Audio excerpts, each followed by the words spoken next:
अमित शाह का तगड़ा एक्शन, थर-थर कांपा पाकिस्तान।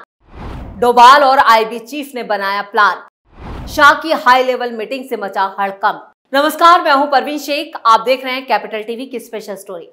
अमित शाह के दूसरी बार गृह मंत्री बनते ही न सिर्फ पाकिस्तान परेशान है, बल्कि पाकिस्तान के साथ हमदर्दी रखने वाले उसके करीबी भी परेशान है।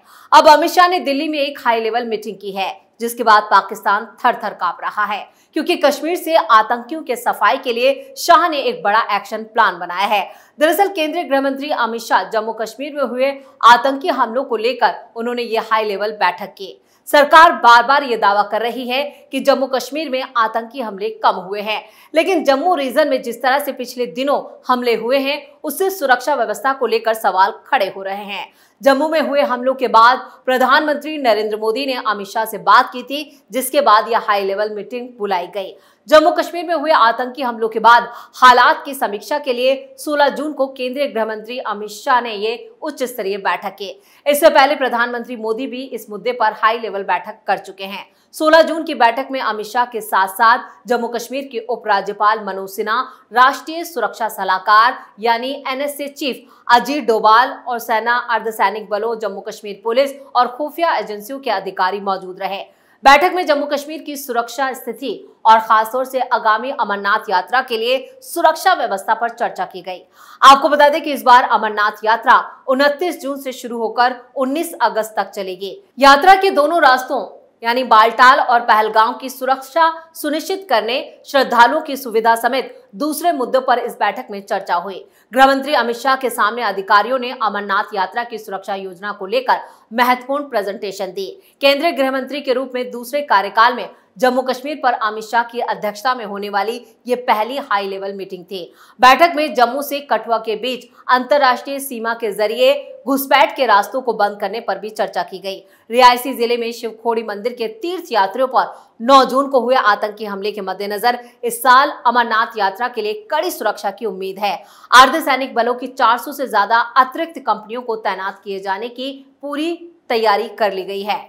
बैठक में अजीत डोभाल और उपराज्यपाल मौजूद। इस बैठक में राष्ट्रीय सुरक्षा सलाहकार अजीत डोभाल, जम्मू कश्मीर के उपराज्यपाल मनोज सिन्हा, सेना प्रमुख जनरल मनोज पांडे, सेना प्रमुख लेफ्टिनेंट जनरल उपेंद्र द्विवेदी शामिल हुए। इसके साथ ही इस बैठक में केंद्रीय गृह सचिव अजय भल्ला और खुफिया ब्यूरो के निदेशक तपन डेका, सीआरपीएफ के महानिदेशक अनीश दयाल सिंह, जम्मू कश्मीर पुलिस के महानिदेशक RR7 और दूसरे सुरक्षा अधिकारियों के जो शीर्ष अधिकारी थे, उन लोगों ने भी इस बैठक में हिस्सा लिया।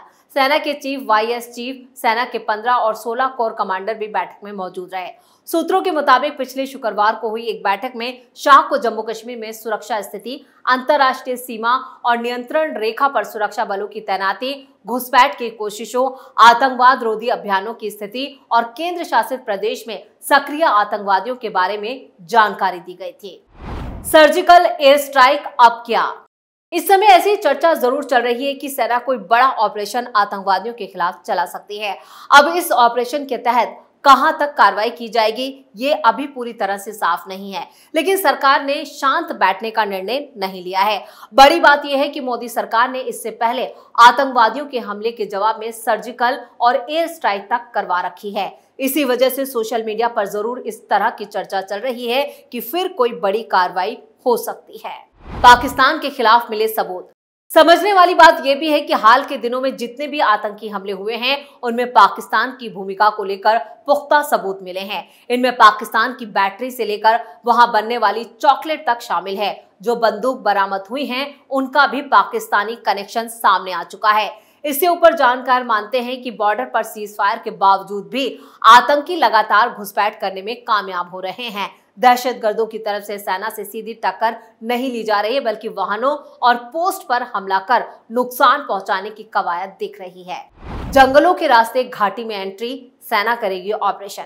पिछले साल ही ऐसे इनपुट आ चुके हैं कि बड़ी संख्या में आतंकी सीमा पार से घुसपैठ करने वाले हैं। सेना ने कई आतंकियों को तो घुसने नहीं दिया, लेकिन कुछ जरूर जंगल के रास्ते घाटी तक पहुंच गए और अपने लोकल नेटवर्क की मदद से हमले कर रहे हैं। सेना का दावा है कि उनके पास आतंकियों के ठिकानों को लेकर इनपुट है। ऐसे समय रहते कड़ी और निर्णायक कार्रवाई की जरूरत होगी। यानी शाह की हाई लेवल मीटिंग दिल्ली में होते ही पाकिस्तान में बैठे आतंकियों के आंखों में दहशत फैल चुकी है, क्योंकि इस मीटिंग में एक बार फिर कश्मीर में ऑपरेशन का चार्ज अजीत डोभाल को दिया गया है। तो हिंदुस्तान के जेम्स बॉन्ड के नाम से मशहूर और अपनी चालाकी की वजह से चाणक्य कहे जाने वाले जेम्स बॉन्ड उत्तराखंड में जन्मे अजीत डोभाल के सिर्फ नाम से ही पाकिस्तान थर्रा उठता है। आतंकियों को यह पता चल जाए कि उसके इलाके में अजीत डोभाल आ रहे हैं तो पसीना आ जाता है। वो कहते हैं ना कि हथियारों की लड़ाई तो पूरी जिंदगी लड़ी जाती है, लेकिन जिनके पास बुद्धि हो वो किसी से सिर्फ एक बार लड़ते हैं और एक बार में ही मात दे देते हैं। कभी मोची बने तो कभी रिक्शा वाला तो कभी भिखारी। देश का एक ऐसा अफसर जिन्होंने अपनी बुद्धि से लड़ाई लड़ी और जासूसी की दुनिया में वो कारनामे कर दिखाए जिसे शायद कम ही लोगों ने किया हो। 37 साल की नौकरी में सिर्फ 7 साल वर्दी पहनी और 30 साल तक जासूसी की। हमेशा खुद को छिपा कर रखा, कई बार भेष बदले, कभी मोची बने तो कभी रिक्शा वाला, कभी भिखारी बनकर भीख मांगी, नाम बदलकर दूसरे धर्म के भी बन गए। असंभव को संभव कर दिखाने वाले अजीत डोभाल का जन्म जो है वो उत्तराखंड के पौड़ी गढ़वाल में हुआ था। प्रधानमंत्री नरेंद्र मोदी के एकदम खास माने जाते हैं और मौजूदा वक्त में वो मोदी 3.0 में फिर से एनएसए चीफ है। भिखारी बनके पाकिस्तान के परमाणु परीक्षण की जानकारी जुटाई। 70 के दशक में पाकिस्तान परमाणु परीक्षण करने की तैयारी कर रहा था, जिसको लेकर कोई पुख्ता जानकारी भारत के पास नहीं थी, लेकिन इतनी बड़ी जानकारी जुटाने की जिम्मेदारी मिली अजीत डोभाल को। डोभाल पाकिस्तान गए और सबसे पहले उस इलाके को खोजा जहां इसकी तैयारी चल रही थी। सेंटर के बाहर बैठकर भीख मांगना शुरू कर दिया और इस बात की भी पुख्ता जानकारी नहीं थी कि सेंटर में परमाणु परीक्षण की तैयारी चल रही है। तब उन्होंने वो जगह खोजी जहां उस सेंटर के वैज्ञानिक बाल कटवाते थे। उन्होंने बालों का सैंपल इकट्ठा किया, उसे भारत भेजा, बालों का परीक्षण हुआ और उसमें रेडिएशन पाया गया। तो ये अजीत डोभाल ही थे जिन्होंने ये जानकारी जुटा ली कि पाकिस्तान परमाणु परीक्षण की तैयारी कर रहा है। कश्मीर में आतंकियों को किया कंट्रोल। 80 के दशक के आखिर में जब कश्मीर आतंक से झुलस रहा था और स्थिति बेकाबू होती जा रही थी, तब डोभाल को वहां भेजा गया। डोभाल पहुंचे और आतंकियों की गढ़ में जाकर लोगों को पकड़कर ब्रेन वॉश करना शुरू किया। बातचीत का तरीका ऐसा कि उन्होंने एक बड़े आतंकवादी को अपने पक्ष में कर लिया, कई बार उससे मुलाकात की और समझाया, साथ ही उससे कई महत्वपूर्ण जानकारियां जुटा ली। बाद में उसी आतंकी ने पाकिस्तान के खिलाफ मोर्चा खोल दिया। धीरे धीरे डोभाल को कश्मीर में स्थिति को कंट्रोल करने में सफलता मिली। ये डोभाल ही थे जिनकी वजह से 1996 में कश्मीर में विधानसभा चुनाव कराने का रास्ता साफ हो सका।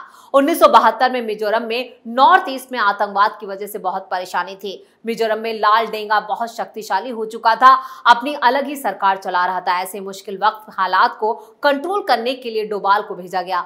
डोभाल ने सबसे पहले लाल डेंगा की ताकत को देखा। पता चला कि 7 कमांडर उसकी सबसे बड़ी ताकत है। एक एक कमांडर के करीब गए, धीरे धीरे सबको दोस्त बना लिया। दोस्ती इतनी बढ़ा ली कि शाम के साथ बैठकर पार्टी करने लगे। घर पर बुलाकर पार्टी करते थे। 7 में से 6 कमांडर को अपने पक्ष में कर लिया। इससे लाल डेंगा कमजोर हो गया। तब लाल डेंगा को बुलाया और उससे बातचीत की। कुछ ही वक्त में वहां हालात कंट्रोल में हो गए। अजीत डोभाल की सबसे खास बात यह है कि उनकी बातचीत का तरीका, इसी की बदौलत उन्हें जासूसी की दुनिया में एक के बाद एक कारनामे किए और कई सफलताएं हासिल की। लोग कम्युनिकेशन स्किल की पढ़ाई करते हैं, लेकिन डोभाल में ये स्किल खुद ब खुद आ गई। उनके काम करने का सबसे खास तरीका है सामने वाले की कमजोरी पकड़ो और उसे अपनी बातों की जाल में इस तरह फंसाओ कि वो सरेंडर कर दे। बॉर्डर पर निगरानी और घुसपैठियों पर कड़ी कार्रवाई। अब डोभाल की जिम्मेदारी है कि वो कश्मीर को संभाले। आपको बता दें, पिछले हफ्ते आतंकवादियों ने जम्मू कश्मीर के रियासी जिले में एक बस पर हमला किया था और इस आतंकी हमले में 10 लोगों की जान चली गई। रियासी के साथ ही आतंकियों ने कठुआ और डोडा जिले के अलग अलग 4 जगहों पर हमले किए। अमरनाथ यात्रा में सुरक्षा के कड़े बंदोबस्त के निर्देश। कठुआ जिले में सुरक्षा बलों के साथ मुठभेड़ में 2 संदिग्ध पाकिस्तानी आतंकवादी मारे गए थे। उनके पास से भारी मात्रा में हथियार, गोला बारूद भी बरामद किया गया था। इस बीच जून के आखिर में अमरनाथ यात्रा भी शुरू हो रही है। अमरनाथ यात्रा 29 जून से शुरू होकर 19 अगस्त तक चलेगी, जिसको लेकर बैठक में सुरक्षा व्यवस्था कड़े बंदोबस्त करने के निर्देश दिए गए और इसकी जिम्मेदारी भी अजीत डोभाल की है। प्रधानमंत्री नरेंद्र मोदी भी सिलसिलेवार तरीके से आतंकी घटनाओं के बाद जम्मू कश्मीर में सुरक्षा हालात पर चर्चा के लिए एक बैठक कर चुके हैं और इस बैठक में भी एनएसए अजीत डोभाल और उनके अधिकारी शामिल थे, जिसका उद्देश्य इलाके में मौजूदा हालात का आकलन करना था। बैठक में प्रधानमंत्री को इलाके में चल रहे आतंकवाद रोधी प्रयासों की जानकारी भी दी गई। उन्हें आतंकवादी गतिविधियों से निपटने और क्षेत्र की सुरक्षा सुनिश्चित करने के लिए लागू की जा रही रणनीतियों और ऑपरेशंस के बारे में जानकारी दी गई। अब शाह के नेतृत्व में हुई इस बैठक से साफ है कि जल्द ही कुछ बड़ा होने वाला है। जानकारी के लिए आपको बता दें कि पिछले 4 दिनों में जम्मू कश्मीर में 4 बार एनकाउंटर हो चुका है। कठुआ से लेकर डोडा तक कई इलाकों में सेना और आतंकियों के बीच संघर्ष की स्थिति देखी गई। इन एनकाउंटर्स में एक जवान शहीद भी हुआ तो 2 आतंकवादियों को भी ढेर किया गया। जम्मू के रियासी में हुए आतंकी हमले के बाद से ही घाटी में तनाव बना हुआ है। जोर देकर कहा जरूर गया कि मुंहतोड़ जवाब दिया जाएगा, लेकिन सरकार के प्लान को लेकर कोई जानकारी सामने नहीं आई थी। लेकिन 16 जून को अमित शाह की बैठक में एक बड़ा एक्शन प्लान बनाया गया है, जिसका चार्ज अब अजीत डोभाल पर है। यानी अजीत डोभाल के कंधों पर एक और बड़ी जिम्मेदारी, और ये कयास लगाए जा रहे हैं कि घाटी में कोई बड़ा ऑपरेशन होने वाला है। तो स्पेशल स्टोरी में फिलहाल के लिए इतना ही। वीडियो कैसा लगा कमेंट करके अपनी राय जरूर दें। वीडियो को लाइक करें, शेयर करें और कैपिटल टीवी को सब्सक्राइब जरूर करें। नमस्कार।